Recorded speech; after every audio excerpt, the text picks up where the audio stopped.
नमस्कार। आकाशवाणी से प्रस्तुत है समाचार प्रभात।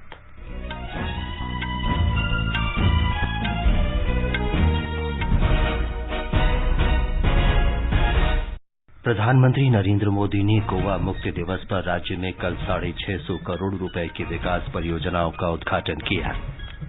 सरकार जल्दी ही सहकारिता नीति जारी करेगी। राष्ट्रीय स्तर के सहकारिता विश्वविद्यालय की स्थापना भी की जाएगी। सरकार देश भर में ग्रामीण स्तर पर जन शिकायतें दूर करने के लिए आज से सुशासन सप्ताह की शुरुआत करेगी। भारतीय नौसेना की विध्वंसक पोत मोरमुगांव के परीक्षण शुरू किए गए।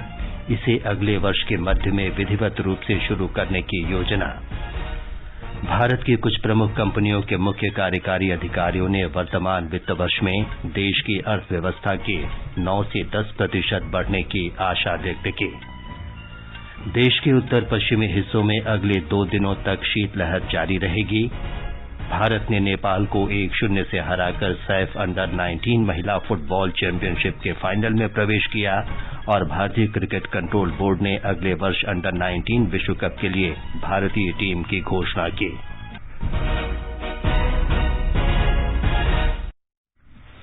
समाचार प्रभात में अलका सिंह के साथ मैं विमलेंदु पांडे। देश कोविड टीकाकरण अभियान के अंतर्गत 150 करोड़ टीके लगाने की दिशा में निरंतर आगे बढ़ रहा है। कोरोना वायरस का नया वेरिएंट मिलने से चिंताएं बढ़ी हैं। आपसे हमारी अपील है कि यथाशीघ्र दोनों टीके लगवाएं और अन्य लोगों को भी टीके लगवाने के लिए प्रेरित करें। कृपया 3 सरल उपायों का पालन अवश्य करें। मास्क लगाएं, 2 गज की सुरक्षित दूरी बनाए रखें और हाथ और चेहरा साफ रखें। कोविड से संबंधित किसी भी जानकारी और मार्गदर्शन के लिए राष्ट्रीय हेल्पलाइन नंबर 011-2397-8046 और 1075 पर संपर्क करें। देश के 75वें स्वाधीनता दिवस समारोह के उपलक्ष्य में आजादी का अमृत महोत्सव के अंतर्गत सरकार अनेक गतिविधियों का आयोजन कर रही है। इस अवसर को जन उत्सव के रूप में मनाते हुए आकाशवाणी समाचार स्वाधीनता संग्राम और उसके गौरवशाली इतिहास पर विशेष प्रश्नोत्तरी कार्यक्रम प्रसारित कर रहा है। ये क्विज 15 अगस्त 2022 तक प्रत्येक सोमवार और मंगलवार को समाचार प्रभात में शामिल होगा। भारतीय डाक विभाग अमृत महोत्सव क्विज में आकाशवाणी के साथ सहयोगी के रूप में शामिल है। आज अमृत महोत्सव क्विज का 37वां प्रश्न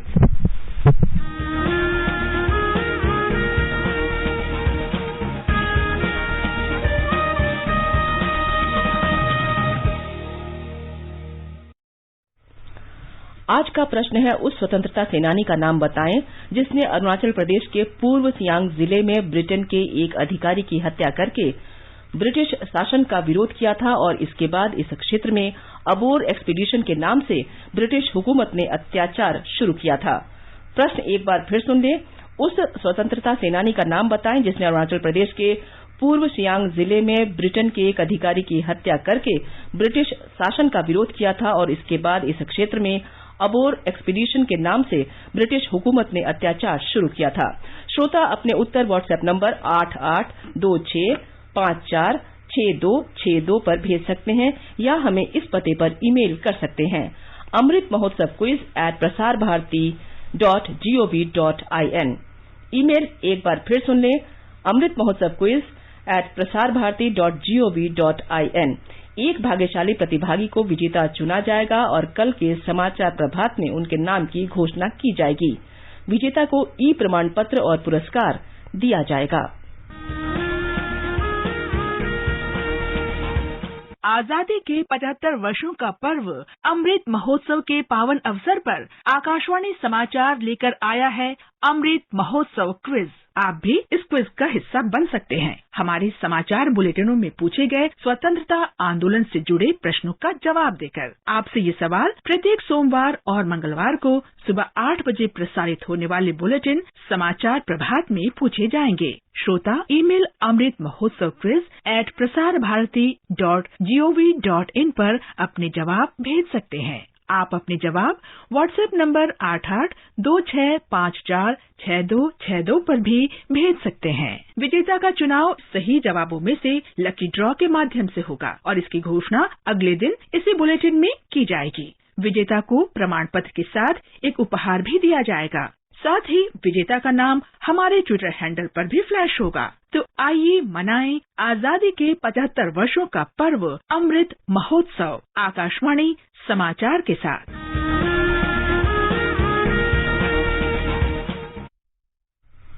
अब समाचार विस्तार से। प्रधानमंत्री नरेंद्र मोदी ने कहा है कि गोवा आत्मनिर्भरता की ओर बढ़ रहा है। राज्य में सड़क, आधारभूत ढांचे तथा सेवाओं का विस्तार हो रहा है। गोवा के तालेगांव में कल गोवा मुक्त दिवस समारोह को संबोधित करते हुए प्रधानमंत्री ने 650 करोड़ रुपए से अधिक की अनेक विकास परियोजनाओं का उद्घाटन किया और आधारशिला रखी। उन्होंने कहा कि गोवा सुशासन, प्रति व्यक्ति आय तथा अन्य मोर्चों पर शीर्ष पर है। आप सब मिलकर जिस तरह गोवा को आत्मनिर्भर बनाने की ओर आगे बढ़ रहे हैं, जिस तरह वर्तमान सरकार खुद चलकर डोर टू डोर जा रही है, सरकारी सेवाएं जिस तरह ऑनलाइन होकर नागरिकों के हाथ में आ रही हैं, आज जैसे आजादी के अमृत महोत्सव में देश आजादी के 100 साल के लिए नए संकल्प ले रहा है, वैसे ही मैं आह्वान करता हूं कि गोवा अपनी मुक्ति के 75 साल होने पर कहां पहुंचेगा, इसके लिए नए संकल्प ले, नए लक्ष्य तय करे। श्री मोदी ने मुख्यमंत्री प्रमोद सावंत की राज्य के विकास की गति को बनाए रखने के लिए सराहना की। समारोह के दौरान प्रधानमंत्री ने ऑपरेशन विजय के स्वतंत्रता सेनानियों और योद्धाओं को सम्मानित किया। लुइस दी मिनेजिस ब्रांगाजा, स्त्रिस्राव ब्रांगाजा द कुना, जूलियो मिनेजिस जैसे नाम हो, पुरुषोत्तम काकोडकर, लक्ष्मीकांत भैमरे जैसे सेनानी हो, या फिर बालाराया मापारी जैसे युवाओं के बलिदान, हमारे कितने ही सेनानियों ने आजादी के बाद भी आंदोलन किए, पीड़ाएं झेली, बलिदान दिया, लेकिन इस मूवमेंट को रुकने नहीं दिया। आजादी के ठीक पहले राम मनोहर लोहिया जी से लेकर आजादी के बाद जनसंघ के कितने ही नेताओं तक ये मुक्ति आंदोलन लगातार चला था। प्रधानमंत्री ने राज्य के पूर्व मुख्यमंत्री मनोहर पर्रिकर के शानदार नेतृत्व को याद करते हुए कहा कि गोवा श्री पर्रिकर द्वारा तय किए गए विकास के पथ पर चल रहा है। गृह मंत्री अमित शाह ने कहा है कि देश में सहकारिता क्षेत्र का और विस्तार करने के लिए जल्द ही राष्ट्रीय स्तर के सहकारिता विश्वविद्यालय की स्थापना की जाएगी। महाराष्ट्र के पुणे में कल वैकुंठ मेहता राष्ट्रीय सहकारिता प्रबंधन संस्थान के दीक्षांत समारोह को वे संबोधित कर रहे थे। उन्होंने कहा कि प्रधानमंत्री नरेंद्र मोदी के नेतृत्व में सहकारिता आंदोलन को बढ़ावा देने के लिए नीति तैयार की जा रही है। श्री शाह ने कहा कि प्राथमिक कृषि समितियों को आधुनिक बनाया जाएगा और उन्हें जिला तथा राज्य सहकारी बैंकों के साथ जोड़ा जाएगा। समितियों को राष्ट्रीय कृषि और ग्रामीण विकास बैंक नाबार्ड से भी संबद्ध किया जाएगा। श्री शाह ने पुणे नगर निगम के नए भवन में स्थापित बाबा साहब डॉक्टर भीमराव आम्बेडकर की प्रतिमा का अनावरण भी किया और परिसर में छत्रपति शिवाजी महाराज स्मारक की आधारशिला रखी। उन्होंने इस अवसर पर सहकार संदर्भ नामक पुस्तक का विमोचन भी किया। कार्मिक, जन शिकायत और पेंशन राज्य मंत्री डॉक्टर जितेंद्र सिंह आजादी के अमृत महोत्सव समारोह के अंतर्गत आज नई दिल्ली में सुशासन सप्ताह का शुभारंभ करेंगे। इसका विषय है प्रशासन गांव की ओर। जन शिकायतों को दूर करने और सेवा में सुधार के लिए ये कार्यक्रम सभी जिलों, राज्यों तथा केंद्र शासित प्रदेशों में आयोजित होगा। एक हफ्ते के इस कार्यक्रम में 700 से अधिक जिला कलेक्टर समय से जन शिकायतें दूर करने और सेवा में सुधार के लिए तहसील तथा पंचायत समिति मुख्यालयों में जाएंगे। डॉक्टर सिंह सुशासन व्यवहार से संबंधित एक प्रदर्शनी का भी उद्घाटन करेंगे। लोकसभा में आज निर्वाचन विधि संशोधन विधेयक 2021 प्रस्तुत किया जाएगा। जलवायु परिवर्तन और महंगाई पर चर्चा होना भी निर्धारित है। राज्यसभा में मध्यस्थता विधेयक 2021 प्रस्तुत होने के लिए सूचीबद्ध है। राज्यसभा में स्वापक औषधि और मादक पदार्थ संशोधन विधेयक 2021 पर भी चर्चा होगी। असम विधानसभा का शीतकालीन सत्र आज से गुवाहाटी के दिसपुर में शुरू होगा। विधानसभा के प्रधान सचिव हेमेन दास ने कहा है कि इस सत्र के दौरान 15 संशोधन विधेयक और एक नया विधेयक प्रस्तुत किए जाने की संभावना है। श्री दास ने बताया कि सत्र 24 दिसंबर तक चलेगा। सत्र के अंतिम दिन नई राष्ट्रीय शिक्षा नीति पर विशेष चर्चा होने की संभावना है। भारतीय नौसेना ने देश में बने दूसरे अत्याधुनिक विध्वंसक पोत मोरमुगांव का कल पहली बार समुद्र में परीक्षण किया। Mazagon dock shipbuilders limited द्वारा निर्मित इस पोत का नामकरण गोवा के बंदरगाह शहर के नाम पर किया गया है। मोरमुगांव का निर्माण सितंबर 2016 में उस समय किया गया था जब मनोहर पर्रिकर रक्षा मंत्री थे। भारतीय नौसेना ने आईएनएस मोरमुगांव को अगले वर्ष के मध्य में इसे विधिवत शुरू करने की योजना बनाई है। नौसेना ने 1 महीने से भी कम समय पहले इसी श्रेणी के अन्य पोत आईएनएस विशाखापट्टनम का परीक्षण के लिए जलावतरण किया था। पिछले महीने चौथी P-75 पनडुब्बी आईएनएस वेला को भी नौसेना में शामिल किया गया था। भारतीय उद्योग परिसंघ CII की राष्ट्रीय परिषद में शामिल मुख्य कार्यकारी अधिकारियों के बीच कराए गए सर्वेक्षण में कहा गया है कि भारत की अर्थव्यवस्था चालू वित्त वर्ष में 9 से 10% की मजबूती से बढ़ सकती है। हालांकि बड़ी संख्या में अधिकारी सेवा और विनिर्माण क्षेत्र में कोविड के नए वेरिएंट ओमिक्रॉन के प्रभावों को लेकर चिंतित नजर आए। भारतीय उद्योग परिसंघ के अध्यक्ष TV नरेंद्रन ने कहा कि लोक निर्माण पर जोर देने, नकदी को बढ़ावा देने, समयबद्ध हस्तक्षेप और हाल में हुए कई सुधारों से उच्च आर्थिक वृद्धि की संभावना बढ़ गई है। आगे बढ़ने से पहले एक नजर मुख्य समाचारों पर। प्रधानमंत्री नरेंद्र मोदी ने गोवा मुक्ति दिवस पर राज्य में कल 650 करोड़ रुपए की विकास परियोजनाओं का उद्घाटन किया। सरकार जल्द ही सहकारिता नीति जारी करेगी। राष्ट्रीय स्तर के सहकारिता विश्वविद्यालय की स्थापना भी की जाएगी। सरकार देश भर में ग्रामीण स्तर पर जन शिकायतें दूर करने के लिए आज से सुशासन सप्ताह की शुरुआत करेगी। भारतीय नौसेना के विध्वंसक पोत मोरमुगांव के परीक्षण शुरू किए गए। इसे अगले वर्ष के मध्य में विधिवत रूप से शुरू करने की योजना। भारत की कुछ प्रमुख कंपनियों के मुख्य कार्यकारी अधिकारियों ने वर्तमान वित्त वर्ष में देश की अर्थव्यवस्था के 9 से 10% बढ़ने की आशा व्यक्त की। देश के उत्तर पश्चिमी हिस्सों में अगले 2 दिनों तक शीतलहर जारी रहेगी। भारत ने नेपाल को 1-0 से हराकर सैफ अंडर-19 महिला फुटबॉल चैंपियनशिप के फाइनल में प्रवेश किया और भारतीय क्रिकेट कंट्रोल बोर्ड ने अगले वर्ष अंडर-19 विश्व कप के लिए भारतीय टीम की घोषणा की। आकाशवाणी का समाचार सेवा प्रभाग इस वर्ष की प्रमुख घटनाओं पर आधारित विशेष श्रृंखला का प्रसारण कर रहा है। आज इस कड़ी में हम नई शिक्षा नीति 2020 पर एक नजर डालेंगे। इसका उद्देश्य प्रौढ़ और युवाओं को 100% साक्षर करना है। प्रधानमंत्री नरेंद्र मोदी ने कहा था कि नई राष्ट्रीय शिक्षा नीति हमारे लाखों युवाओं के सपनों को आगे ले जाएगी। इस वर्ष 29 जुलाई को राष्ट्रीय शिक्षा नीति के पहला वर्ष पूरा होने के अवसर पर देश में शिक्षा समुदाय से जुड़े लोगों को संबोधित करते हुए श्री मोदी ने कहा था कि शिक्षा नीति भारत के स्वर्णिम भविष्य के लिए महत्वपूर्ण भूमिका निभाएगी।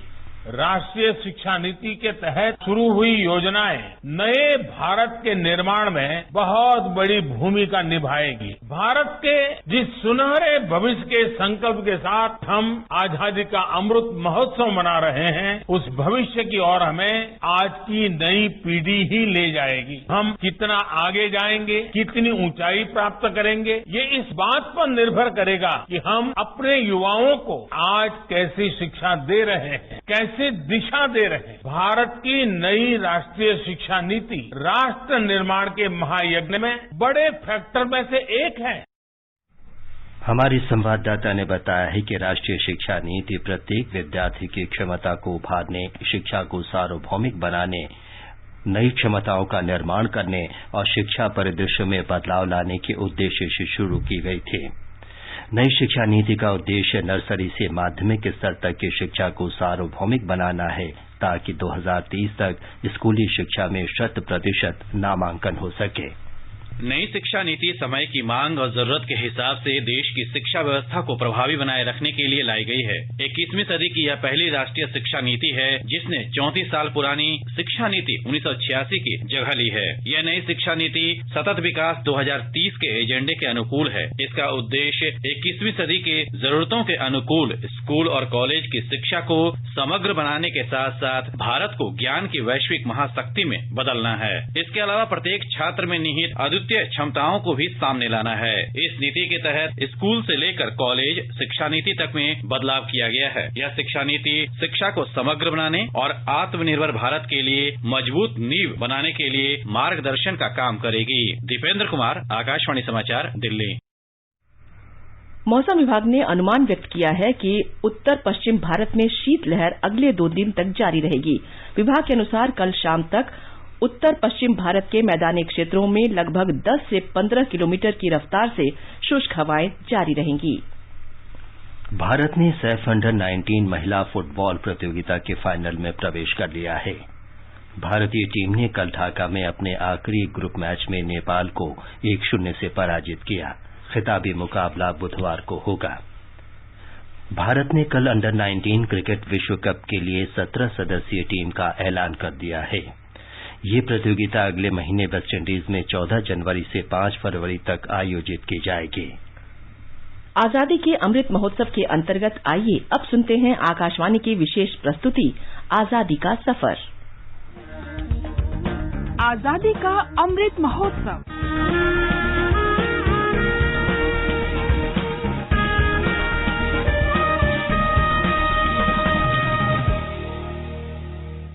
आजादी का सफर आकाशवाणी के संग एक राष्ट्र का जन्म, भारत का शानदार स्वाधीनता संघर्ष आधुनिक विश्व के महानतम संघर्षों में से एक है। आकाशवाणी से हम आपके लिए रोजाना ला रहे हैं इस शानदार संघर्ष की झलक।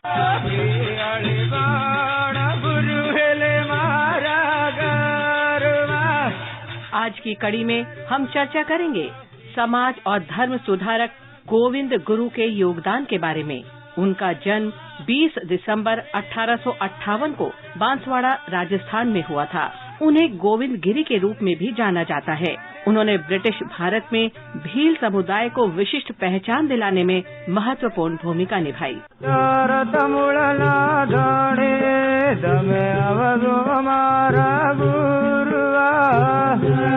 गोविंद गुरु ने 1899 और 1900 के भीषण अकाल के दौरान भील समुदाय के कल्याण के लिए काम करना शुरू किया और रियासतों द्वारा उन पर किए जा रहे अत्याचारों को उजागर किया। उन्होंने सामाजिक व्यवस्था का अध्ययन किया और शीघ्र इस बात को समझा कि शराब समाज में प्रचलित समस्याओं के मूल कारणों में से एक है। उन्होंने इस बुराई से लड़ने का फैसला किया और इसके लिए 1908 में भगत संप्रदाय की शुरुआत की। गुरु के शिष्य शराब और मांस से परहेज रखते थे। उन्होंने स्वच्छ पद्धतियों को अपनाने और बंधुआ मजदूरी का विरोध करने सहित कड़े नियमों का पालन किया।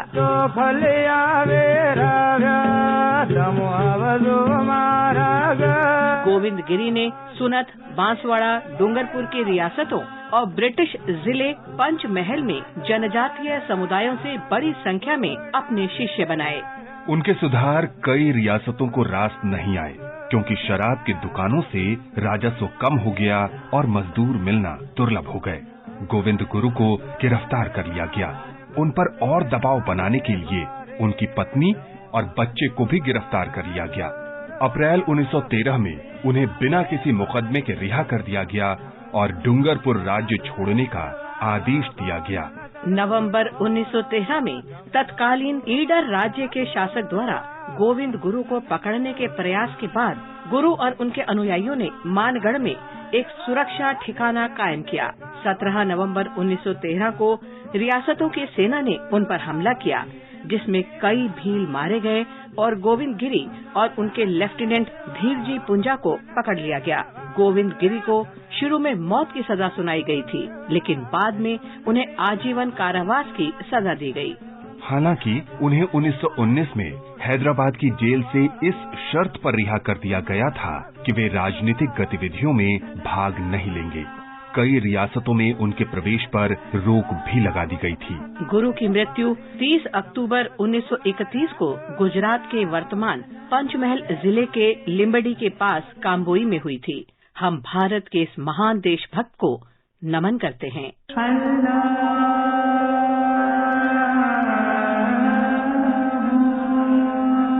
हम स्वतंत्रता सेनानी वक्कम मजीद को भी याद करते हैं, जिनका जन्म 20 दिसंबर 1909 को त्रावणकोर में हुआ था। बचपन से ही मजीद अपने चाचा वक्कम मौलवी और साथ ही नारायण गुरु के समाज सुधार आंदोलन से आकर्षित थे।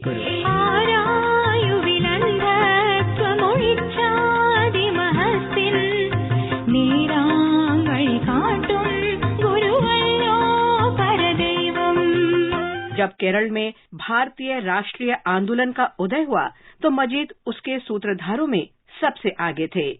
वे त्रावणकोर में भारतीय राष्ट्रीय कांग्रेस के प्रारंभिक निर्माताओं में से एक थे। मजीद ने 1942 में भारत छोड़ो आंदोलन में भाग लिया और कई महीनों तक जेल में रहे।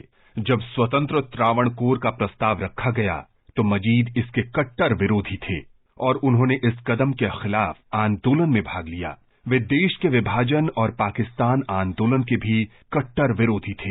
मजीद का कहना था कि केवल एक धर्मनिरपेक्ष राष्ट्रवादी भारत ही जनता के दिल और आत्मा को एक साथ रख सकता है। जब आईएनए के नायक वक्कम कादिर को अंग्रेजों ने मौत की सजा सुनाई तो मजीद मद्रास सेंट्रल जेल में उनसे मिलने गए। मजीद ने ही फांसी से पहले कादिर का आखिरी पत्र उनके पिता को लाकर दिया था। आजादी के बाद मजीद अंतिंगल निर्वाचन क्षेत्र से त्रावणकोर कोच्चि राज्य विधानसभा के लिए निर्विरोध चुने गए। वे वर्ष 2000 में अपनी मृत्यु तक मातृभूमि के लिए समर्पित रहे। हम इस महान राष्ट्रवादी को नमन करते हैं। 20 दिसंबर 1946 को करीवेलूर विद्रोह हुआ, जिसे किसानों द्वारा भूमि, भोजन और स्वतंत्रता के लिए मालाबार क्षेत्र में पहले बड़े आंदोलन के रूप में देखा जाता है। ये विद्रोह उन जमींदारों से लड़ने के लिए था जो भीषण भूखमरी के समय गांव से धान की तस्करी करना चाहते थे। जब किसानों ने जमींदारों का विरोध किया तो उन पर अंधाधुंध गोलियां चलाई गईं और 2 किसान मारे गए, जबकि कई अन्य घायल हो गए। ये करीवेलूर संघर्ष का परिणाम था कि किसानों को गांव में जमीन मिली जो पहले केवल कुछ जमींदारों के पास ही थी।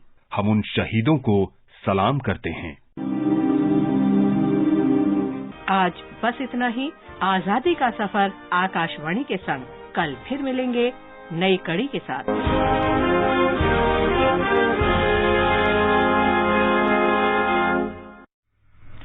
आजादी का अमृत महोत्सव के लिए सभी उपभोक्ताओं को शुभकामनाएं। हॉलमार्क सोने की शुद्धता सुनिश्चित करता है। हमेशा हॉलमार्क वाले सोने के आभूषण खरीदें। उपभोक्ता संबंधित किसी भी शिकायत के लिए कृपया राष्ट्रीय उपभोक्ता हेल्पलाइन के टोल फ्री नंबर 14404 पर संपर्क करें। उपभोक्ता मामले विभाग, भारत सरकार द्वारा जनहित में जारी। जागो ग्राहक जागो। महाराष्ट्र के बीड जिले में माजलगांव तहसील के लावुल गांव में पिछले कुछ दिनों से बंदरों का आतंक बना हुआ है। पास के जंगल से 3 बंदर गांव में घुस जाते हैं और वे पिल्लों को पकड़कर उन्हें ऊंचे पेड़ों या ऊंची इमारतों से फेंक देते हैं। कुत्तों के एक समूह द्वारा बंदर के एक बच्चे को मारने के बाद बंदरों ने बदले की ये कार्रवाई शुरू की है। ये समाचार हमारी वेबसाइट newsonair.gov.in/hindi पर भी उपलब्ध हैं। अलका, बताएं कि आज के समाचार पत्रों में क्या विशेष है। जी विमलेंदु, पंजाब में लगातार दूसरे दिन बेअदबी के मामले में युवक की पीटकर हत्या का अखबारों ने संज्ञान लिया है। पंजाब केसरी की टिप्पणी है, पुलिस के सामने हुआ सारा कांड, पुलिस ने इसे मॉब लिंचिंग बताया। राजधानी दिल्ली में कोरोना के बढ़ते मरीजों पर हिन्दुस्तान लिखता है, राजधानी में 6 महीने बाद कोरोना के सर्वाधिक मामले, हफ्ते भर में 3 गुना तेजी। रविवार को 6 महीने बाद 107 नए मरीज मिले।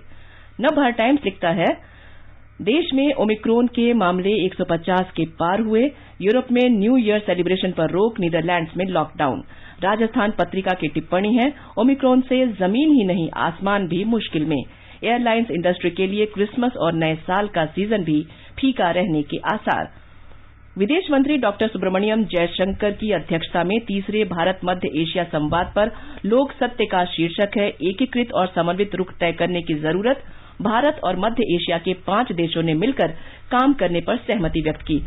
उधर दैनिक भास्कर ने पाकिस्तान में इस्लामाबाद में इस्लामी देशों के सम्मेलन का उल्लेख करते हुए लिखा है, तालिबान कहता रहा हमें मान्यता दो, लेकिन एक भी इस्लामी देश आगे नहीं आया। बुलेटिन समाप्त होने से पहले अमृत महोत्सव क्विज का आज का प्रश्न एक बार फिर सुन लीजिए। उस स्वतंत्रता सेनानी का नाम बताएं जिसने अरुणाचल प्रदेश के पूर्वी सियांग जिले में ब्रिटेन के एक अधिकारी की हत्या करके ब्रिटिश शासन का विरोध किया था और इसके बाद इस क्षेत्र में अबोर एक्सपीडिशन के नाम से ब्रिटिश हुकूमत ने अत्याचार शुरू किया था। आप अपने उत्तर व्हाट्सएप नंबर 8826546262 पर भेज सकते हैं या इस पते पर ईमेल कर सकते हैं amritmahotsav@prasarbharati.gov.in। अंत में मुख्य समाचार एक बार फिर। प्रधानमंत्री नरेंद्र मोदी ने गोवा मुक्ति दिवस पर राज्य में कल 650 करोड़ रुपए की विकास परियोजनाओं का उद्घाटन किया। सरकार जल्दी ही सहकारिता नीति जारी करेगी। राष्ट्रीय स्तर के सहकारिता विश्वविद्यालय की स्थापना भी की जाएगी। सरकार देश भर में ग्रामीण स्तर पर जन शिकायतें दूर करने के लिए आज से सुशासन सप्ताह की शुरुआत करेगी। भारतीय नौसेना के विध्वंसक पोत मोरमुगांव के परीक्षण शुरू किए गए। इसे अगले वर्ष के मध्य में विधिवत रूप से शुरू करने की योजना। भारत की कुछ प्रमुख कंपनियों के मुख्य कार्यकारी अधिकारियों ने वर्तमान वित्त वर्ष में देश की अर्थव्यवस्था के 9 से 10% तक बढ़ने की आशा व्यक्त की। देश के उत्तर पश्चिमी हिस्सों में अगले 2 दिनों तक शीतलहर जारी रहेगी। भारत ने नेपाल को 1-0 से हराकर सैफ अंडर-19 महिला फुटबॉल चैंपियनशिप के फाइनल में प्रवेश किया। इसके साथ ही समाचार प्रभात का ये अंक समाप्त हुआ। नमस्कार।